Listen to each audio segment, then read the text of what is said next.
এ হলো গোলাপ ফুল। একে আমরা সকলেই চিনি। সমগ্র সংসার ভালোবাসে এই পুষ্পকে। এই ফুল দেখতেও সুন্দর। সবথেকে বেশি গুরুত্বপূর্ণ কথা হলো এর সুগন্ধ, যা দূর দূরান্ত থেকে ব্যক্তিদেরকে আকৃষ্ট করে। এই সুন্দর পুষ্প একটু মন দিয়ে দেখলেই দেখা যায় এর নিচে কাঁটা রয়েছে। এই সংসার বলে, এ প্রকৃতির কেমন রচনা, এত কোমল পুষ্প, এটা কি তীক্ষ্ণ কাঁটা সহ প্রস্ফুটিত হয়? এটাই হলো জীবনের সত্য। আমাদের অন্তরের সদ্গুণ, সেগুলিও এই ফুলের মতোই সুন্দর। সংসার এর সৌন্দর্য দেখতে পায়, এর সুগন্ধ চতুর্দিকে ছড়িয়ে পড়ে। কিন্তু এই সদ্গুণ জাগ্রত করে তোলার জন্য কঠোর পরিশ্রম করতে হয়, প্রতিনিয়ত চেষ্টা করে যেতে হয়। তাই জন্য যদি আপনি জানেন আপনার পথ উচিত কিন্তু তা কাঁটায় পরিপূর্ণ, তাহলে থামবেন না, চলতে থাকুন। একবার যদি অন্তরের সদ্গুণ জাগ্রত হয়, তাহলে এই সংসার এই সৌন্দর্য দেখবে আর সুগন্ধে আকর্ষিত হয়ে আপনার কাছে আসবে। এই মন, এই জীবন প্রসন্ন হয়ে বলবে, রাধা রাধা।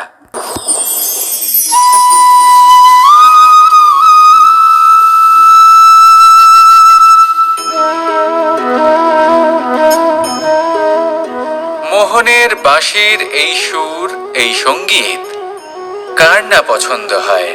সবারই খুব ভালো লাগে। এবার এই সুর আসে কোথা থেকে?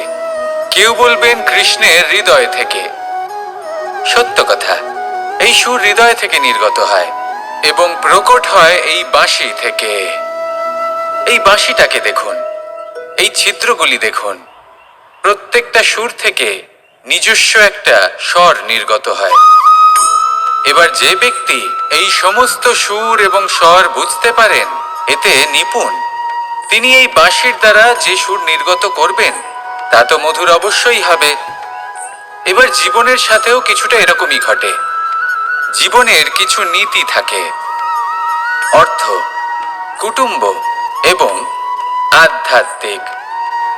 যদি জীবনের প্রত্যেকটা মুহূর্ত সুখময় হয় এরকম আপনি চান, তাহলে এই তিনটি নীতিতে আপনাকে নিপুণ হতে হবে। কোনো একটি বিশেষ নীতির প্রতি যদি আপনি বেশি ঝুঁকে পড়েন, তাহলে বাকি দুই নীতি থেকে যা সুখ লাভ করা সম্ভব তা পারবেন না। ধন অর্জন করতে হবে পরিবারের জন্য, পরিবারের সুখ মনের শান্তির জন্য, মনে শান্তির প্রয়োজন মনের শুদ্ধতার জন্য। যখন এই মন শুদ্ধ হবে, জীবন শুদ্ধ হবে, পবিত্র হবে, সুন্দর হবে এবং ভালোবেসে বলবে, রাধা রাধা। জীবনের প্রত্যেক মুহূর্ত আমাদের কিছু না কিছু শিক্ষা দেয়, নির্ভর করছে আমাদের দৃষ্টিভঙ্গির উপর। যেমন নদী হলো আমার অত্যন্ত প্রিয়। নদীতে ভ্রমণ করতে আমার খুব ভালো লাগে। কি বলেন? নদীতে সবসময় নতুন কিছু থাকে, ও পুরনো কিছুই নিয়ে বসে থাকে না। সব সময় প্রবাহমান, কখনো থামে না। ততক্ষণ থামে না যতক্ষণ না সাগরে গিয়ে সমাহিত হচ্ছে। ঠিক এইভাবেই আমাদেরও উচিত নিজের জীবন অতিবাহিত করা, নদীর মতো। প্রত্যেক মুহূর্ত নতুন, তাই সেইভাবেই জীবন যাপন করুন। পুরনো কিছুই একত্রিত করে রাখবেন না, বিগত স্মৃতির মাঝে নিজেকে হারিয়ে ফেলবেন না। এই যে বর্তমান, এই যে মুহূর্ত, সেটাই হলো সর্বশ্রেষ্ঠ। এর মাঝেই জীবন যাপন করুন। নদীর মতো প্রবাহমান হতে শিখুন। আপনি শিখে গেলে তাহলে মনে রাখবেন, আমার আপনার মাঝে বিচরণ করতে বড়ই ভালো লাগবে। যে ব্যক্তি আনন্দের সাথে জীবনের প্রত্যেকটা মুহূর্ত অতিবাহিত করে কোনো চিন্তা ছাড়াই, প্রবাহমান হয়, কখনোই থামে না, যতক্ষণ না মুক্তি লাভ করছেন, এমন ব্যক্তির মধ্যেই রাধাকৃষ্ণ বসবাস করেন। তাহলে আসুন আমার সাথে ভালোবেসে বলুন, রাধা রাধা।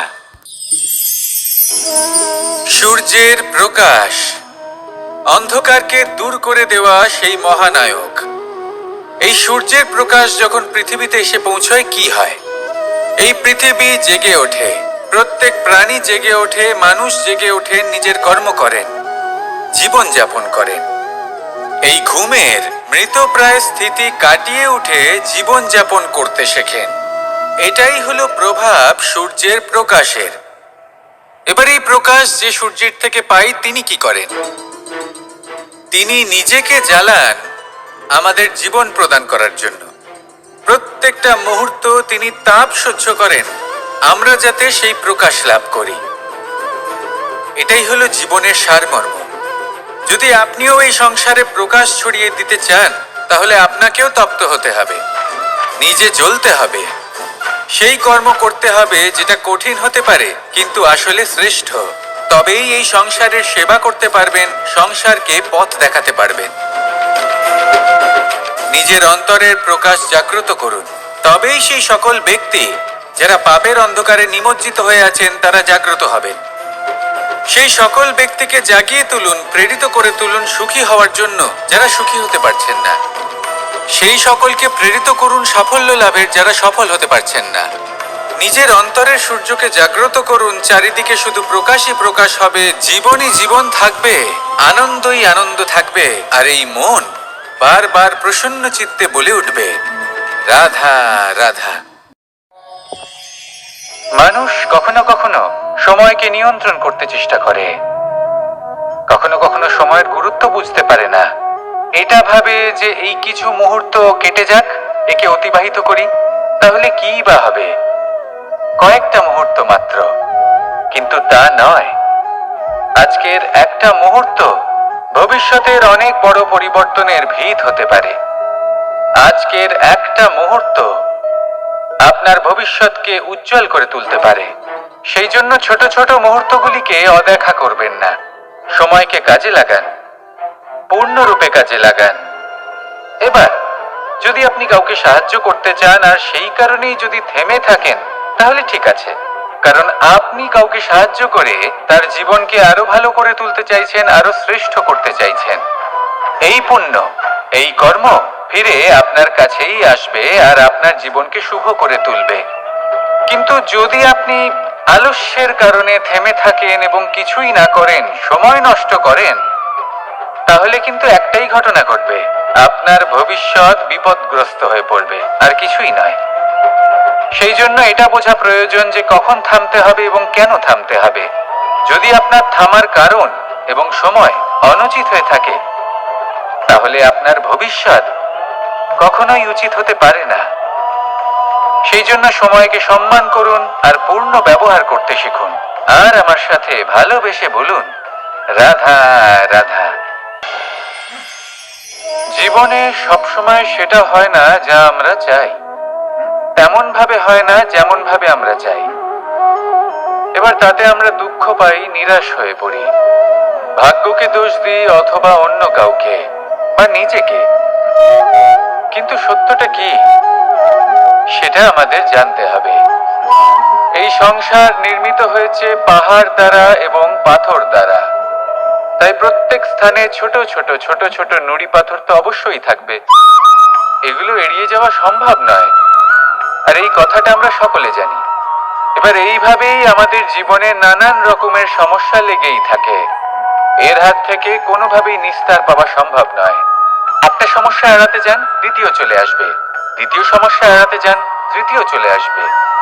কিন্তু সমস্যা জীবনে থাকবেই, আর আপনাকে সাহায্য করার জন্যই থাকবে কোনো না কোনো রূপে। আপনার চারপাশে পাথর আছে, এটা আপনার উপর নির্ভরশীল আপনি কি করবেন, কোন পথে অগ্রসর হবেন এবং কিভাবে অগ্রসর হবেন।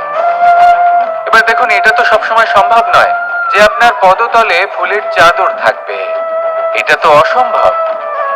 সেই জন্য উচিত এটাই হবে যে আপনি পাদুকা পরিধান করে জীবনে অগ্রসর হন। এর সারমর্ম এটাই, যখনই জীবনে সমস্যা আসবে দৃঢ় হয়ে সম্মুখীন হন এবং এটা বোঝার চেষ্টা করুন যে এই সমস্যা জীবনে কেন এলো, কি শিক্ষা দিয়ে গেল। আপনার মধ্যে দোষ অবশ্যই থাকবে, তাকে গুণে পরিবর্তিত করুন। এই জীবন আরো বেশি সহজ সরল হবে এবং প্রসন্ন হয়ে বলবে রাধা রাধা। মধু কারই না পছন্দ বলুন তো? অত্যন্ত সুস্বাদু হয় এই মধু। মিষ্টি খেতে হয় এবং তা শক্তিও প্রদান করে, এবং প্রত্যেকটি মিষ্টি পদার্থের মতোই এতেও খুব তাড়াতাড়ি পিঁপড়ে ধরে যায়। অন্যদিকে যদি নুনকে দেখি, তাহলে বছরের পর বছর রাখলেও এতে পিঁপড়ে ধরে না। এবার যদি কথা বলি বন্ধুত্বের, তাহলে বন্ধুত্ব নুনের মতো হওয়া উচিত, মধুর মতো নয়। যারা সামনে এলে শুধুমাত্র মধুর মধুর কথা বলবে, পরে এতে পিঁপড়ে ধরে যাবে। এটা নুনের মতো হওয়া উচিত। প্রকৃত বন্ধু হলো সে যে সময় এলে পরে আপনার সামনে আপনার প্রকৃত সত্য তুলে ধরবে, তা সে যতই কঠিন হোক না কেন। আপনার দোষ, আপনার অপগুণ, আপনার খামতি আপনাকে বলতে পারবে, যাতে আপনি সেগুলো শুনে মেনে নিয়ে তারপর নিজেকে শুধরোতে পারেন। এটাই হলো প্রকৃত বন্ধুত্ব। কখনো নিজের জীবনের আশেপাশে মন দিয়ে দেখবেন, অনেক সময় এমন মানুষ থাকেন, অনেক বন্ধু থাকেন, যাদের দেখে আমাদের মনে হয় যে এনারা খুব কঠোর, এনাদের কথা খুব কটু। কিন্তু বেশিরভাগ এমন মানুষের মনটা যদি বুঝতে পারেন, তাহলে দেখবেন তাতে কোনো মালিন্য নেই। এনাদের মন অত্যন্ত পবিত্র হয়। যদি আপনার জীবনে এমন কোনো ব্যক্তি থেকে থাকে, এমন বন্ধু থাকে, তাহলে তাদের আগলে রাখুন আর আমার সাথে ভালোবেসে বলুন, রাধা রাধা। মাঝে মাঝে কিছু মুহূর্তের জন্য চোখ বন্ধ করে ধ্যানের বেদিতে বসে ধ্যান করতে চেষ্টা করুন, আর বোঝার চেষ্টা করুন যে আমরা সর্বপ্রথম কি দেখতে পাচ্ছি, কি অনুভব করছি। আপনি দেখতে পাবেন সবার আগে আপনার চোখের সামনে আপনার দুষ্কর্মগুলিকে, আপনার লুকিয়ে থাকা ক্রোধ, অন্তরের যন্ত্রণা, ভয়, নিরাশা, এই সব কিছুই সবার আগে দেখতে পাবেন আপনি। আর এই সব কিছুই আমাদের দুঃখের কারণ হয়ে ওঠে। এই সব কিছুর সারমর্ম কি? সারমর্ম শুধু একটাই, সেটা হলো এই যে আমাদের এই মন তা কিন্তু দুষ্কর্ম পছন্দই করে না। আমাদের এই মন একটা সুখময় জীবন যাপন করতে চায়, সৎকর্ম করতে চায়। তাই এটাই করুন, শুভ চিন্তা করুন, শুভ কর্ম করুন, ইতিবাচক মনোভাব নিয়ে জীবনে অগ্রসর হন। তারপর চোখ বন্ধ করে অন্তরে দেখতে থাকুন, দুঃখের আভাসই পাবেন না। এই মন প্রসন্নতা এবং প্রেমের দ্বারা পূর্ণ হবে এবং বারবার বলে উঠবে, রাধা রাধা। কনক, কি সুন্দর একটা শব্দ। এর অনেকগুলো রূপ রয়েছে, অনেকগুলো অর্থও রয়েছে। প্রথম অর্থ হলো স্বর্ণ, অর্থাৎ সম্পত্তি। দ্বিতীয় অর্থ ধুতুরা, অর্থাৎ গাছের ছোট একটা বীজ, যা কিনা অত্যন্ত শক্তিশালী হয়। যদি বেশি মাত্রায় এর প্রয়োগ করা হয়, তাহলে এটা বিষময় হয়ে উঠতে পারে। এই হলো সেই ধুতুরা যার প্রয়োগ মহাদেবের পুজোতে করা হয়। এবার প্রশ্ন হলো এটাই যে এই স্বর্ণ এবং এই ধুতুরার মধ্যে মিল কি রয়েছে? মিল হলো এটাই যে এই দুটোই মানুষকে মত্ত করে তোলে। ধুতুরা মানুষকে তখন মত্ত করে যখন তাকে সেবন করা হয়, কিন্তু স্বর্ণ, ধন, সম্পত্তি, মানুষ এটা যতটাই অর্জন করে নেয় সেটাই যথেষ্ট। এই স্বর্ণ মানুষের ভাবনা চিন্তা করার ক্ষমতাকে বশ করে ফেলে। মানুষ সম্পত্তির লোভে মত্ত হয়ে ওঠে, কারণ যে যত চমৎকারী, যতটা অমূল্য হয়, তাকে সামলানো কিন্তু ততটাই কঠিন, তাই না? তাই মনে রাখবেন, ধন, স্বর্ণ, সম্পত্তি এগুলো ধুতুরার থেকেও অনেক বেশি বিষাক্ত হতে পারে। তাই এর ওপর আত্মসংযমের একটা কবচ পরিয়ে রাখবেন এবং বিবেকের শক্তির সাথে এগুলো প্রয়োগ করুন, তবেই কল্যাণ হবে। আসুন আমার সাথে ভালোবেসে বলুন, রাধা রাধা।